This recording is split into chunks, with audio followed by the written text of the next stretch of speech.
nakikinig sa Target On Air. Target On Air. Tinampahan po ng kasong malversation of public funds ito po si Quezon City Porta District Congressman si Kong Marvin o si Kong Batman Rillo sa Office of the Ombudsman dahil sa umano dun sa mga hindi po natapos na proyekto dyan sa Quezon City. Ito upang pag-usapan yan ay interviewin po natin si Quezon City Port District Congressman Marvin Rillo.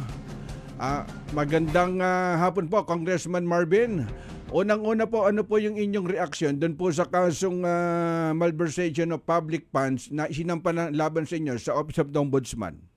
Number one, it's politically motivated. It's definitely politically motivated. Apa? Because they maligned the people. Niloko nila ang tao. Mhm. Because if you get to see, number one, hindi ko pondo yan. Hindi akin yan. Ni-request ko sa DPWH na kung pwede magtayo tayo ng gymnasium. No? Apa? Number two, wala namang hindi natapos. Kalagay, malinaw, hindi nila na doon nakapaskil. Apa? Phase 1 of the project is completed by the contractor Mhm. and approved because it's divided into 3 phases. The total project cost, isang gymnasium with auditorium, malaki to. Mhm. The total project cost is 225 million, no? Apa? In 2023, it was funded sa first phase na 71 million. So it was completed on its sa phase 1. So nasa phase 2 na tayo ngayon. Sila, ang gusto nilang palabasin, yung 71 million, yung buong gymnasium na. So, malinaw na malinaw. Naglaba. Hindi na ako sumagot, Karex. Apa? Yung DPWH na kasi hindi ko naman pondo yan . Ako lang yung nag-request . Tama po. Kahit isang pirma, wala akong pinirmahan dyan. Pero ang punto ko, nakapagbigay ako sa tao ng programang yan. Ngayon, ang punto ko, naglabas ng official statement ang DPWH Mhm. that phase 1 of the project in Carlos Albert is complete at maayos. Apa? We are now proceeding to phase 2 wherein DPWH already requested Mhm. that the phase 2 be funded. Apa? So, wala naman problema. Kaya nga hindi ko nakikita. Pero ang problema kasi, yung mga nag-file ng kaso, hanap buhay nila yan . Mhm. Marami sila, governor, binabayaran sila. Yung matandang abogado na yan, binabayaran niya ng iba't ibang probinsya para mag-file ng kaso sa mga iba't ibang local officials. Nagkataon, yung kalaban ko na sa politika, binayaran siya. Apa? Oo. Anong grupo to? Itong Citizens Crime Watch na to? Wala, hindi naman sila kilala . Actually, nagpadala pa ng feeler sa akin yan. They could retract Mhm. their case against me because number one, ano ipafind nilang kaso sa akin, hindi ko naman pondo yan. Ni isang pirma, wala akong pinirmahan dyan. Ako lang ang requesting party. Kumbaga, sumulat ako sa DPWH Apa? at sa ating mahal na Pangulo na kung pwede biyayaan ang Carlos Albert ng isang gymnasium with auditorium. At yung liham ko na nirequest ko sa DPWH, inaprubahan using DPWH funds. So, what's my connection? Opo, kaya nga pinagtataka nyo dito sa CCW, kumbaga batay dun sa record ng DPWH, 100% na complete na yung proyekto. 100% completed ang phase 1. Mhm. Hindi nila binasa yung mismong nakalagay na phase 1. Apa? Na ang pinicturean lang nila 100% completed. Mhm. Hindi nila sinama yung phase 1. Ayun. Kaya panluloko yung ginawa nila. Siyempre sa politika, but una-una ito, nakatenga yan siguro na mga 3-4 na buwan nakakaraan. Ba't hindi Apa. nila nireklamo bago ngayon mag-i-election at saka nila irereklamo? Mhm. Kaya nga nagtataka ako, magpa-file sila sa akin ng kaso sa ombudsman. Ano koleksyon ko doon? Ako lang naman ang nag-request, di ba, Karex? Apa. Buti nga, pinagbigyan ako ng national government na magkaroon tayo ng auditorium. Talagang political motivated. Because yung grupo na yan, they're asking 5 million pesos from me Mhm. para i-track nila yung kabla nila at in turn, babalikan nila yung kalaban ko sa politika. Sabi ko, ba't ako magbabayad sa inyo 5 million? Edi, They're crazy. kumbaga, Oo. itulong nyo na lang doon sa inyong mga kababayan na humihingi. Yeah, tama. At saka pangalawa, Rex, masasanay sila . Mhm. Umiikot sa buong Pilipinas yan para bayaran ng mga kalaban sa politika. Yung matandang yan, ang dami ng kaso niyan. Sobrang, ni-research namin, sobrang dami ng kaso ng matandang yan na kinasuhan siya pabalik ng mga kinasuhan niya. Sanay po yan, trabaho po nila yan. Nagkataon dito, nilapitan ng kalaban ko sa politika, ayun, pinagbigyan siya Ano to, with Kong? a certain amount. Opo, Kong, balak nyo po bang magsampa ng counter affidavit laban po dito sa CCW o sa iba pang partido na nagsampa po ng kaso? Well, alam mo, sa akin na personally, number one, I will file a case against dun sa matanda. Well, pero kasi yung matanda sanay eh. Ang daming kaso, nung research ko, dami niyang kaso, ganun din eh. Sa kanya, baliwala na lang because, matanda na siya, wala na mawawala sa kanya. Pero ang punto ko, dapat malaman ng buong Pilipinas yung sindikato na yan.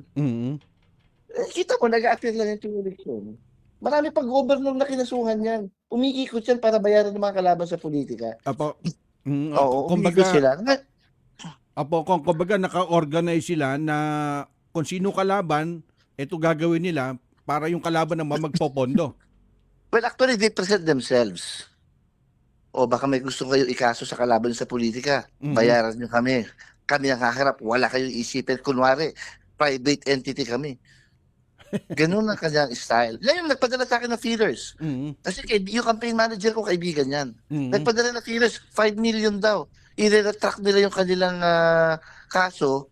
Pagkatapos, sasabihin nila na bayaran sila ng kabilang kampo. Eh sabi ko naman sa kanya, ba't ko babayaran yan? Unang-una, pagpasok pa ng ombudsman yan, i-dismiss kagad yan. Kasi wala naman ako connection. Hindi ka naman pondo yan eh. Kulang yung requesting party. Nag-request lang ako. Line project ng DPWH yan. Pondo ng DPWH, ano connection ko dyan? Di ba? At saka pangalawa, palinaw na malinaw. Naglabas ng official statement ng DPWH, Phase 1 amounting to 71 million is completed. What's their case? Di ba? Pero ang importante, ang nilabas ko, hindi ko siya sinagot, Karek, sa social media. Ang sinagot ko sa social media, simple lang. Sinabi ko sa taong bayan that your congressman has already achieved its goal of building a gymnasium with auditorium. With the completion of the phase 1 amounting to 71 million, rest assured that the corresponding 150 million on sa phase 2 will be funded by the national government, and a year you will enjoy our new facility which consists of an auditorium and a gymnasium. Report ko lang sa tao kung ano yung tunay. Sila puro fake news. Kasi kalaban ko sa politika, Karex, wala ibang gawin kundi paninira. Naupo kasi yung kalaban ko sa politika. Wala namang ginawa. Kaya hindi siya makapagsabi sa tao na ito programa ko. Ang katanong sa kanya ng tao, ba't no naupo ka? Hindi mo ginawa yan. Tama Kaya ngayon, pag bumaba siya, puro paninira ginagawa sa akin. Wala ibang programa kundi paninira lang. Oo. Hindi, ang kagandahan yan, ang inyong kababayan dyan sa nasasakupan, kumbaga sila yung magsasabi kung ano ginawa ni Congressman Marvin Rillo.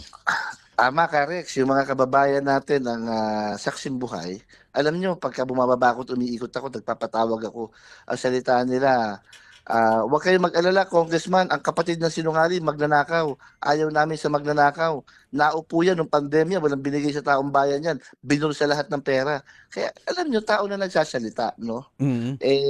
Tao na nagsasabi. So, with my, alam mo, Carlos, I'm support to the people of the 4th District. That my recent survey just, was released with 4,800 respondents with a margin of error of 1.3%. Leading po tayo, 73%, 26% yung kalaban ko with 1% undecided. Our trust rating is 90% and our satisfaction rating is 89%. Kahit na anong paninira nila, ganun pa rin kataas yung tiwala sa atin ng taong bayan. Dahil alam ng tao, paninira lang nila yun eh. Opo, kapag kayo na naging puhunan nyo dyan sa 4th District ng Quezon City, napakahirap niyong tibagin. Salamat, Karex. Kagaya mo, alam mo naman, idol din kita. At tayo yung magkaibigan. Kaya nga sabi ko, napakaswerte na karoon ako ng kaibigan tulad mo. Dahil binigyan ako ng pagkakataon, may paliwanag to sa taong bayan. Ano? And thank you for giving me this opportunity. And in fact, lalabas din tayo sa iba't ibang radio stations, hindi para magpaliwanag, kundi ipakita sa kanila na tayo ay kung ano pa yung programa. May paliwanag natin, yung Carlos Albert on its phase 1 is now complete. At yung panluloko at pandilin lang ng grupo na yan, pinicturean nila, 71 million complete. Hindi nila sinama yung phase 1. Doon pa lang may kalokohan eh. Pero Sana pinicturean nila lahat. Opo, kung napakagaling na mag-fabricate, ano ba yung groundbreaking, kukuha sila ng materials, palalabasin na ito pa lang yung nangyayari din sa project. Kumbaga, hustler talaga sila. Hustler, umiikot sa buong probinsya yung matandang niya kasama yung babae. There's no such thing as that group eh. Mhm. Yung grupo na yan, umiikot sa buong probinsya, they are selling their services to different politicians with a certain amount of money para labanan yung mga politikong gusto nilang labanan. Pagkakitaan nila yan, pagkatapos okay lang, naabla sila, haharapin nila sa korte. Dahil alam nila, matagal yan eh, yung mga ganyang kaso sa korte. It's very hard to prove kasi. O, kaya sana yung mga yan, hanap buhay nila yan. Opo, at kung maiba naman tayo, bali, ano Yes, pinagkakabala nyo dyan sa Port District ngayon? Well, salamat Karex. Ano? Ito nga sinasabi ko, sa bawat paninira na binabato nila sa akin, simple lang ang aking sagot. Nagbukas tayo na isang ospital para sa mamamayan ng ika-4 na distrito at lahat ng tao nakikinabang ng libreng check-up, libreng gamot sa loob ng ospital, libreng blood test, libreng x-ray, libreng ophthalmologist at libreng salamin. At tayo din ay nagbukas ng 2 dialysis center na kung saan 2,000 individuals, buwan-buwan. Libreng pagpapadialysis nila. Noong araw wala po yan. At lahat, para Makati na po ang aming distrito ngayon. Opo. Correct. Mhm. Sapagkat lahat ng estudyante, both elementary at high school, 55,000 students, libre ang bag, uniforme at sapatos nila. Opo, Tapos at ang tao, taon-taon, 135,000 ang tumatanggap ng ayuda. Kumbaga, ramdam ng tao yung serbisyo natin. Ang mahirap lang dito, yung mga kalaban ko, they're hungry for power, no? They want to go back to office not because of service, but because of public service. But they're after power. Dahil yung kalaban natin eh, alam naman natin. Yan ang hanap buhay niya, politika eh. Mhm. Sabihin niya, hanap buhay niya, iba. No, kaya nga hindi nakapasok yung Grab dito dahil yung taxi niya. Di ba? Opo. At Masyado malam. We will expose everything in due time. kung natatandaan ko nung huling na interview ko kayo nung last election, yung libreng dialysis center, kumbaga ang nagbebenepisyo ngayon yung kababayan dyan. Yes, that's true. Alam mo, Karex, totoo yan. Ano? Alam mo, nung araw, pag ikaw ipapadialysis, 3,000 kada sesyon, 3 beses sa isang linggo, 36,000 piso kada buwan. Saan naman kukuha ang tao kung ikaw mahirap na mahirap? Ang kinikita mo, di siya 15,000 buwan-buwan. Tama Di po. ba? Mhm. Ngayon, libre na sila. Walang binabayaran.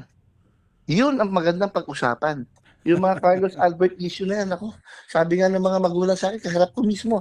Pati yung school principal na Carlos Albert, Mhm. pinaliliwanag nila sa tao. Ngayon, ang masakit nito, ang binabalikan yung kalaban ko sa politika.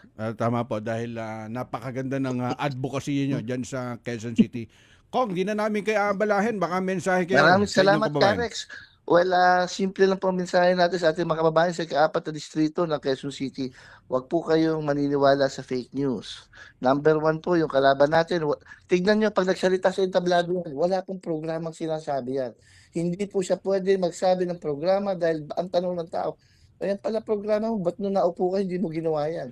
Ngayon, they are channeled on destroying the reputation of the incumbent congressman. Ang gusto nila, sirain ako sa tao. Pero hindi nila pwedeng lokohin taong bayan District 4, maging mapagmatyag, maging mapanuri, at magtimbang tayo. Mhm. Hindi ko po sinasabing ako ang tulungan nyo. Kundi kung sino po ba ang mas nakatulong at naramdaman nyo, yun po ang tulungan nyo. Maraming salamat. Okay, salamat po, Congressman Karex, maraming Marvin. salamat po sa inyo. Salamat sa pagkakataong ito.